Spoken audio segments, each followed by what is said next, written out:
Good morning, Dad. Good morning, Mark. Why don't you give us a little background information of your life, your early life? Okay, I was born in Weymouth, Massachusetts on August 14, 1930. My parents were John Mooney and Helen Doyle Mooney. My parents, my father was born on Cabot Street in Roxbury in 1890, and my mother was 10 years older, and she was born in Cambridge, Massachusetts. My father's parents were John Joseph Mooney and Mary Lyons is the maiden name of my grandmother on my father's side. And both of them were born in Galway, Ireland. My father was born in Milltown, Galway, Ireland. And they came over to the United States around 1880 as immigrants. And my father's father and his wife had two children, John Mooney and Michael Mooney. And they lived on Cabot Street in Roxbury. And when my grandfather, it was around 1894 when my grandfather was working in some sort of a shop in Boston, and there was an accident and he cut himself, or was cut, and they had to take him to the hospital. And of course it would have been in a horse and wagon, they didn't have automobiles then, but he bled to death on the way to the hospital and died. As a result, my grandmother had my father, John, and her son, Michael. Michael died when he was very young, we think about 3 years of age. So my father grew up as an only child with a single mother. The grandmother opened up a little corner store on Cabot Street in Roxbury and sold local food. And that's how they maintained a living, because in those days there were no entitlement programs. My mother's family was a Mr. and Mrs. Frank Doyle, and they came from Nova Scotia, and their parents had come from England. So my mother's maiden name was Helen Doyle. My father's mother was Mary Lyons, and the Lyons family name continues in our family by my brother. His middle name is Lyons. Is Michael Lyons Mooney. That's my brother. And I'm one of 8 children. I had 6 sisters and 1 brother. And we lived in Weymouth for a while. But when I was about 3 years of age, my father was working in Boston, and he was an accountant. And he moved to Victor Street, 4 Victor Street in Dorchester, which is part of Boston. And that's where we lived for quite a few years until I was about 12. And we lived through the Depression there, and we had some pretty tough times. He was an accountant, a graduate of Northeastern University, and worked for the Boston Athletic Association. Well, during the Depression of the 1930s, one of the first things that people did were to quit belonging to local clubs that cost them an annual fee. They just couldn't afford it, they didn't have the money. And the membership of the Boston Athletic Association went way down, and my father lost his job. So for probably about 10 years, 1932 to 42 or so, my father had very few jobs. And it was a tough time for the family. Most of the time there wasn't any income coming in at all. Now, during that time, I remember it growing up, there was a story that you would say that you were very poor growing up, and that you were so poor that you wouldn't wash your socks until you threw them up in the ceiling and they stuck to the ceiling. I was trying to be funny with you. But we were poor. But we really didn't know it because everybody in the whole neighborhood, most of them were relatively poor. There were a couple of families where their father had a full-time job, and they were very, very fortunate. But well, the economy was, I mean, there was like maybe a 40-50% unemployment in those years. And we suffered for it because we didn't have any, you know, small thing. I remember one Christmas when I was about 8 years old, and I got a pair of gloves for Christmas. That was it. No toys, you know. We had How did you feel? I cried a little, yeah. Yeah. Yeah. Oh, this is all because when you went out to play, especially on Christmas Day, the kids were always asking, "What'd you get for Christmas? What'd you get for Christmas?" And I got a pair of gloves. They said, "What else?" And I said, "That's all." So it was tough, but those were little things that didn't. You thought about them that day, but there were too many other things going on in life. It just continued on. How about food? At that time? There was some sort of a welfare program there. I remember kidney stew. That was very favorite in our house because that was what was being given out at a local like welfare program, and we'd have kidney stew. And you know, surprisingly, I like it, but today I wouldn't even look at it. Do you like tomato soup? Oh, I think I've told that story before. We had 8 children in the family. And with 8 kids, you know, a can of tomato soup goes a long way when you add an awful lot of water to it. So somebody wanted more soup, and then sometimes get up and add a little more water to spread it out a little bit. It was tough. My mother made bread all the time because we didn't have the money to buy bread at the store. That was too expensive for us. But, how old were you when your father died? How old was I? Let's see. He died in 1964. Okay. So I was 34. And when your mom died? She died about 10 years later. Both of them from heart attacks. Although my mother, my father's was sudden. He died from a heart attack. My mother died more from age. She did have a couple of strokes, and so gradually, and then she died from the heart. But at that time, my parents were divorced. While we had a big family, unfortunately, my mother and father got along for the early years of their marriage. But when the Depression came, my father, who always dressed well, was well-spoken, people liked to talk to him, but in the house, he didn't show too much love. My parents divorced. My mother initiated it because my father, because of his being out of work and everything else, used drinking as an excuse. He drank an awful lot of beer, and he was an alcoholic in his later years. And he was also a little abusive to the children. When I say abusive, I mean with the hands and whatnot, to a point where it was becoming excessive. So after a number of years, my mother had to divorce him, and they were divorced. So for the last 10 years of their life or so, they lived apart.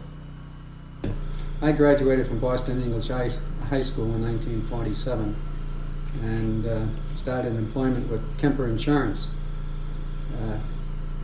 But before you get there, why don't we go back a little bit? What was your earliest childhood memory that you can recall? Earliest as an infant. Not really as an infant, but as a Well, child. if I want to go back, I remember nursing at my mother's breast. You when I do? was an infant. Yeah. I wasn't walking. But the second thing I remember is when I did start to walk, that when I went to a door and tried to open it, I had to reach up with my hand to reach the handle. So I was small. But I remember my mother trying to teach me to turn the handle by putting her hand over mine and then turning it, and it hurt. So I said, and I didn't know enough to say no, don't. So that's his earliest, but Excellent. What did you play with most of the time as a child? play with little automobile. Like the Matchbox type cars, Yeah, or right. were they Little- like that back then? Yeah, but of course most of them were wood. A metal one was really, that was something. But I remember we had a little sidewalk going into the driveway of the house, and I used to go along that quite often, for hours. That was fun. What did you do for fun as a child? Say maybe as you got a little bit older, beyond the Matchboxes. Well, if we had a pair of roller skates, when they broke, we'd take one of the roller skates apart and then make a cart out of it. That is, you'd get a piece of 2x4 and put half of the skate on each end, and then a board going up. And usually the board going up was a box, like an apple box. In those days they sold apples in wooden boxes. And you take one of those with just a perfect size and just take a couple of nails and knock it into the 2x4 and put two little wooden handles on the side, and you'd have like a skateboard. Those were fun. Everybody had those. Now, back in those days, the roller skates were not like the ones they have today, where they're shoes. No. What were they like? Well, first they were metal. They didn't have plastic. I mean, plastic had never been invented. So they weren't plastic wheels. No. I mean, they didn't have any plastic, period, for anything. All right? I mean, this is like in 1937, 1938. Oh, plastic didn't come out until 10 years later. With the public. Everything was made of metal. And they lasted forever. They were, What song did you particularly like or hate when you were a child? well, as a child, I used to get teased with the song, "Oh Johnny, how you can love," right? Who would tease you with that? The kids in the neighborhood. But as far as music, we'd like Perry Como. He was a favorite singer of mine. I liked him. And we already talked about your dad. Mm-hmm. Do you know what his daily routine was when you were young? Going out, leaving the house to go to work when he was working. How early? Oh gosh, 7 o'clock. My mother was the one who took care of us. I mean, she was, a loving woman, really. That's why I did get some love. But speaking to my father, we had to say yes, sir, no, sir. And while it was a little rare in those days, it wasn't unknown. That's the way you spoke to your parents. And but so yes, sir, no, sir. So as far as I just mentioned, a loving mother. I couldn't say my father was a loving father. I don't think he knew how to love. And that's why I say, love is learned, be a teacher, all right? And, but I think he thought he was doing a good job, but he wasn't. He was more or less a person who went to work, dressed very well, starched collars and whatnot, doing the accounting work. And it was a little, we didn't know any better as far as the love, but my mother was the one. And then when he was out of work for so long, my mother got a job nights down at the Boston City Hospital in the kitchen, and worked very hard. And she'd get home at like 2 in the morning, and then there was getting us up to school in the morning, and then all the work during the day to ironing, and washing clothes. And they didn't have, clothes washers as we have today. They had these wringer machines that, if you were lucky, a lot of people didn't have one, and they did their clothes with a scrubbing board. And we didn't have a washing machine for many years. And if my mother was doing the clothing, she'd have to have a washboard in the sink with soap and water, and she'd be cleaning the clothes, washing them, and then dry them out, hang them out on the line with the clothespins. And with 8 children, we had 8 children, 6 girls and 1 boy, and 2 boys. It was a very tough time for her. She had a very tough life. Yeah. Getting back to your dad, when he went off to work, were you up yet, or? Just about the same time. We were probably getting up at the time that he was going out. Would he give you a kiss or a hug, leaving? Never, we didn't miss it, but never a hug. A kiss, yeah, but it was more, there was no love attached to it. It was a formality. And when he came home? He'd be at the door to say, hi, Dad. Most of the time we were not going to the door to greet him. We wanted to get out of his way, because quite often during his troubled times when he was drinking, he'd be coming home with some Pickwick ale, 2 quarts of Pickwick ale. We knew the routine. And we saw that damn package in his arm as he walked across the street coming into the house. We'd say, oh, bad. It was negative. Unfortunately. I think he was a nice guy, but unfortunately he didn't know any love himself, because he came from just a mother, no father, no other siblings. Kind of a lonesome world for him. And where did he learn affection? From his mother, who was running a grocery store, all day long? I don't think so. But he did the best he could under the circumstances. Right? What was your best memory of your dad? Best memory was when I was small as a kid. I continued growing. I didn't have a spurt of growth when I was 16 or 17. And I was about 20 or 21 before I got to be 5'6". But I was small. And as a result, I got picked on a lot in school, and I had a lot of fights. And I was getting beaten up. Not badly, but beaten up. So my father tried to teach me boxing, and by buying boxing gloves for myself and for my brother Mike, and we would box that way. But there was no formal training as to how to hit or anything else. But a local church, St. John's in Dorchester, on Saturday night there was a boxing club for kids, and I remember he took me down there, and that's where they had somewhat semi-skilled trainers, and I learned to box there. And I remember going home with him, and one night we were running, trying to see who could run the fastest down the street. That was a big deal. I'd never seen my dad do anything like this. Never went out and played sports, never went to a baseball game, a football game. There was no money for that sort of stuff. And the teams didn't really exist to the extent that they do now. And I remember though running down the street with him, and I said, wow, that was a first. But I learned to box.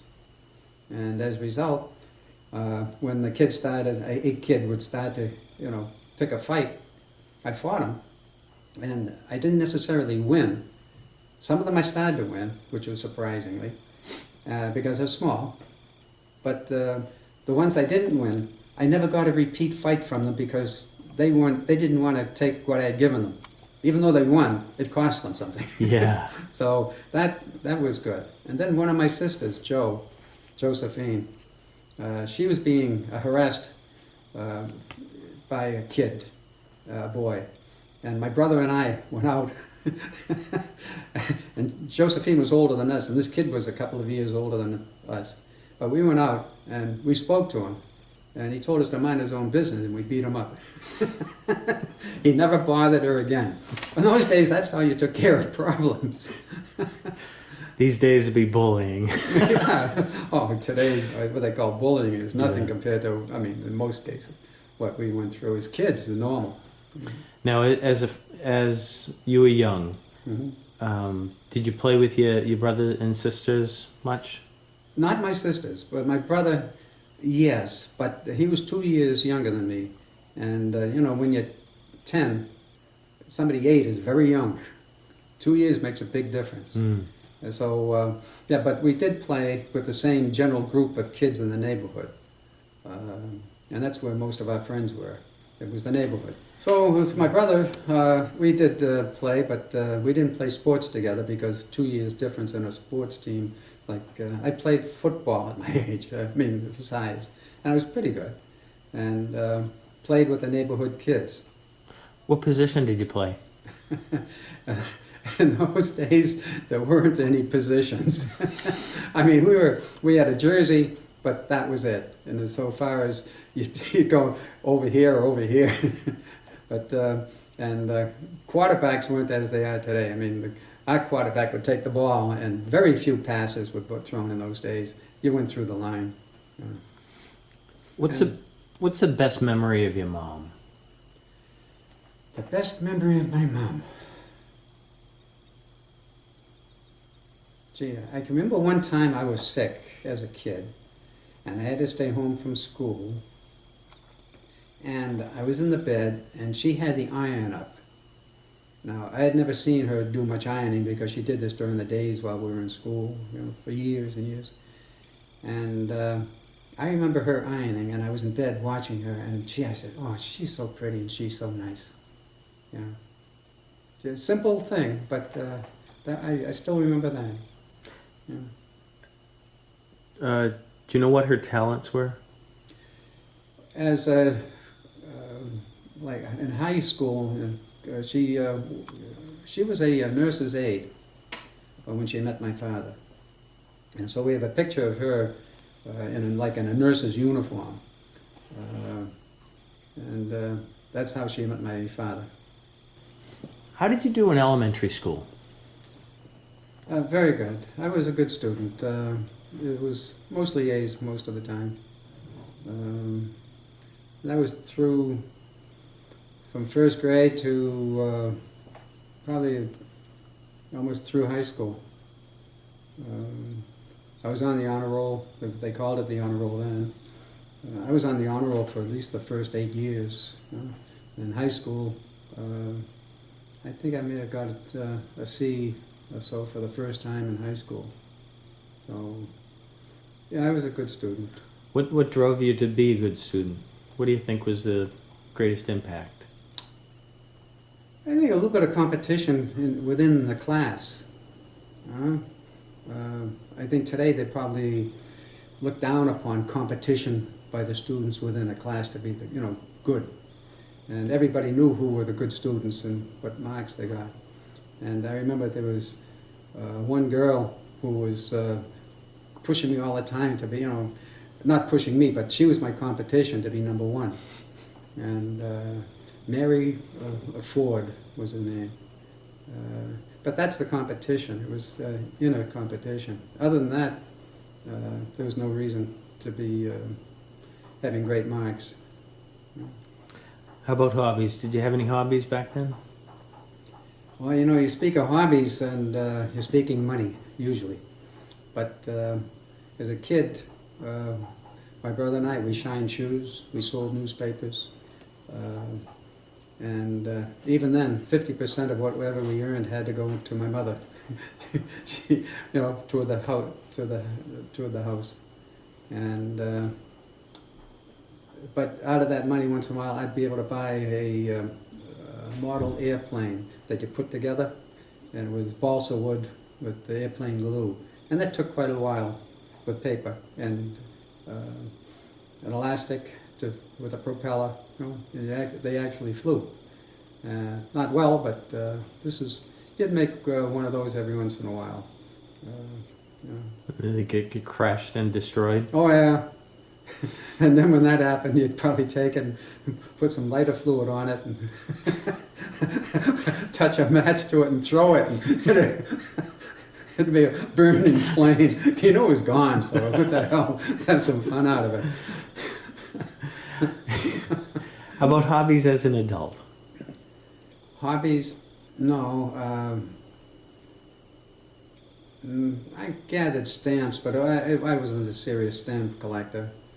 I didn't have any hobbies after being a teenager. I was busy with. I played an awful lot of basketball. Really? I was on 2 teams, the CYO, and then they had what they call the junior police in Boston. And we had leagues, and we had games that we'd play all during the winter time. And that was a lot of fun. And we'd play, 3 late afternoons a week, maybe sometimes 4. That's where a lot of the busy time was. And during the earlier day, we'd probably play football. Who is your best friend growing up? There was a Johnny Wheelhauer, and John and I used to play sports together, and he lived just a couple of houses over from us, so we were with him quite a bit. Johnny Wheelhauer, but I haven't seen him in, from the time I was probably 14. Now, you say a couple houses over from you. When I was young, going to see Grandma Mooney, we'd go to the Pink House. Okay. Was it that house? No. No. Oh, no. That was much later. I never lived in that one. Oh. Yeah. I lived on Brook Avenue then, which was just a little 2 streets away from Victor Street, where I had been a kid. But during the Depression and whatnot, we did lose the house on Victor Street, before Victor Street. Lost the car and the house. The car had to be sold, and the house ended up, foreclosure. And that was about 1941, 1942, the war had started. Did you date much in high school? In high school, none. We didn't date that early in those days. Some of the kids in the neighborhood might have a girlfriend who was a local girl, and if they were taken, you didn't have automobiles to drive somewhere else to meet some girls or anything else. If they weren't in the neighborhood and they were taken, hell, there were none. And most of the kids didn't have any dates.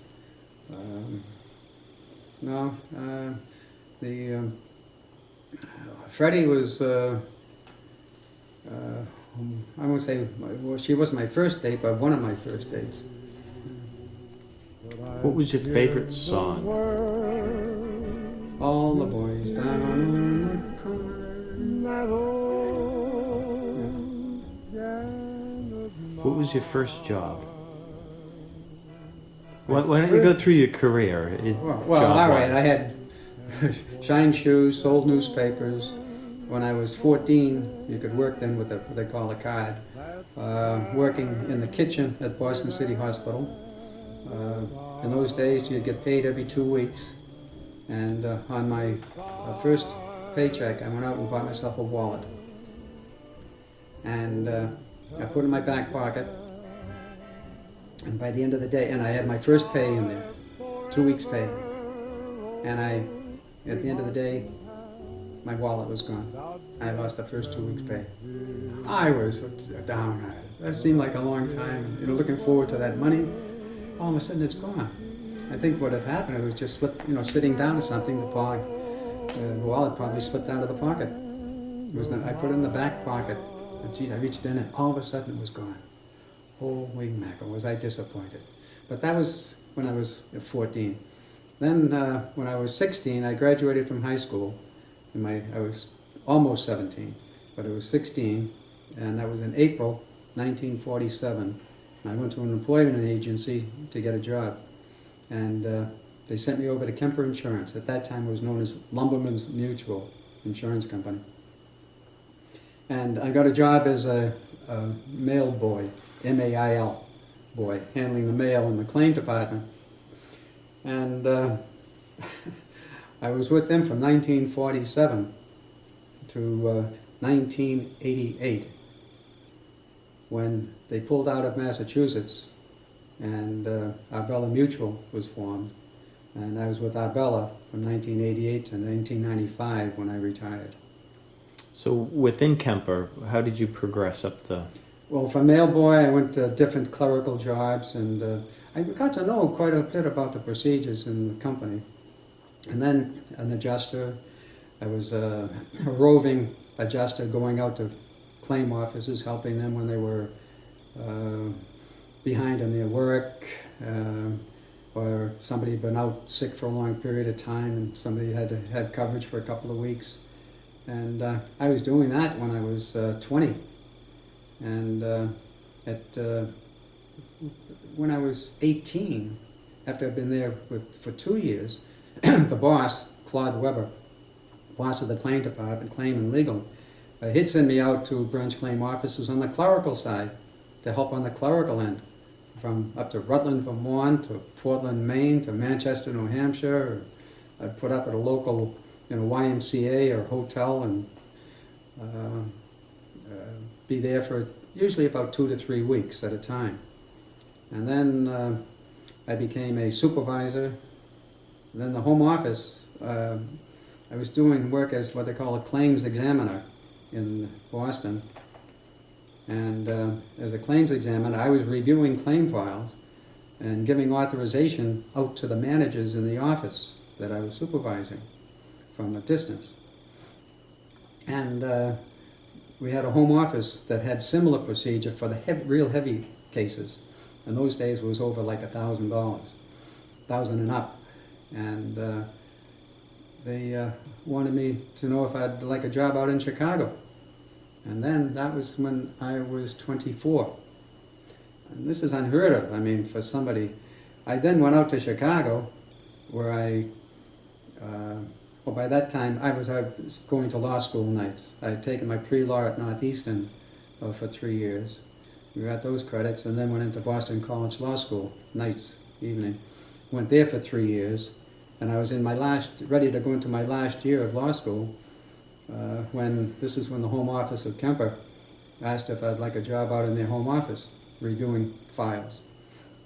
Reviewing files of Boston, which was the biggest claim office they had in the country. And I ended up going out to Chicago after I got approval from Loyola University that they'd accept my 4th year nights and give me a degree in law from Loyola rather than Boston College. Boston College couldn't give me a degree because I'd only gone 3 of the 4 years nights. But out in Loyola, they accepted the Boston College law credits toward my law degree. So I ended up getting a Juris Doctor degree from Loyola University. And my job then was to review the files of Boston, the biggest office they had in the country. And here I am, at this time, I was 24 years old, and I'm supervising a manager who's been around for 30 years. If he wanted $5,000 worth of authority or so, he had to write to me to get permission to spend. So I had I thought, important job, but they didn't pay much. And that's the year that Danny was born, 1950. Well, the next year, 1955, when I graduated from Loyola Law. And he was born in Chicago? He was born in Chicago. He was born the night before I was going to be taking the Illinois bar exam. Before we get into the children, why don't we go back a little bit and let's talk about Mom. When did you meet Mom? About 1950. She was employed with Kemper Insurance. Where? In Boston. I didn't go to Chicago until 1954, but this was in Boston, and I asked her for a date, and she said no. And the reason for it is that at that time, one of her friends in the department she worked in, the underwriting department, was a Barbara Cummings, and I had been seeing Barbara.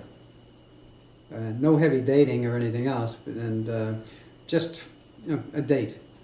And but because I was doing that, Freddie turned me down because she wouldn't want to take me away from her girlfriend. What interests you in Mom?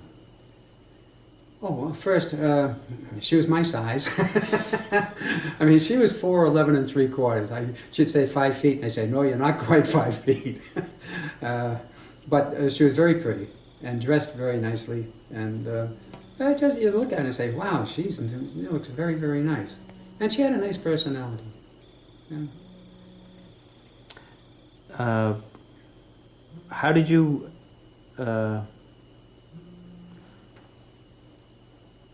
How did you ask her for a first date? Oh, gee. I know she was in the office, and I think it was while I was standing on an elevator ready to go downstairs, and she came by and go down to the elevator too. And while waiting for the elevator, I asked her. And were you thinking of it beforehand? You know, gee, I want to ask her for a date. Yes, and I was very, very bashful about asking for a date. Because I remember calling a girl by the name of Julie on the telephone and asking for a date, and she turned me down.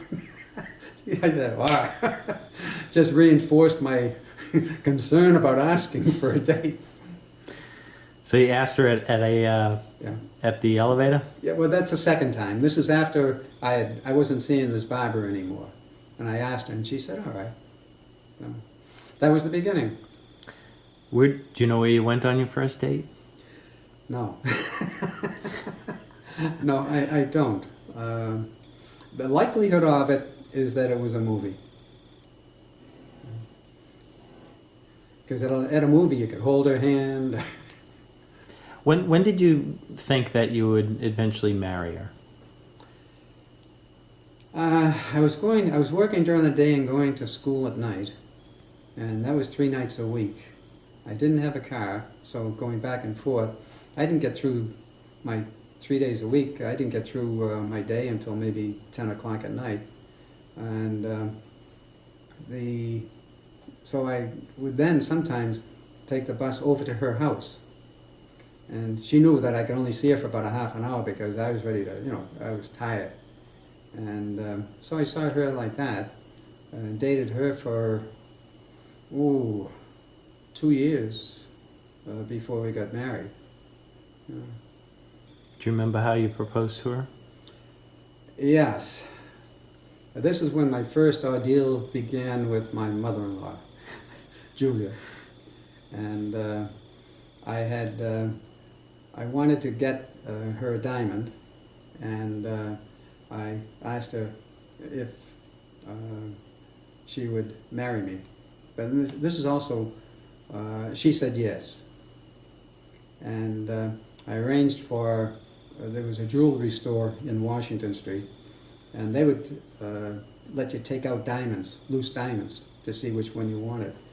And I took like 4 of them to her and asked her which one, and she pointed out the one, and that's when I took it back and got the ring. Well, when I got the ring, I told Julia and Dan about it, and that I was going to give it to their daughter, that night. Julia would not leave the room so that I could be alone with Freddie to give her the diamond ring. Now, she knew she was getting it, but she didn't know what day or what, And Julia wouldn't leave the room, and I'd go, to Julia, in other words, will you leave the room? She wouldn't. Well, finally, I had to, the night was coming to a close, and so I went over to her, to Freddie, and I gave her the ring, and Julia was there, and I said to myself, this is going to be one woman that I'm not going to, have too much to do with if I can help it. I mean, not to let me be alone with her daughter while I give her the ring, I thought was most unfair. Mm. So that was my first run-in with Julia, but we can talk about that later. Did you ask Nana and Da for Freddie's hand? Yes, I did. No, not Julia, but Dan I did, yeah. That was appropriate in those days. Still is, yeah. Yeah. By the way, there were many things that there were morals, mores in society then that don't exist anymore. I mean, like, it was, you just didn't do things that people do today. I mean, they talk about things that were would have been in today that in our days it was almost indecent to talk about, and you didn't. Yeah.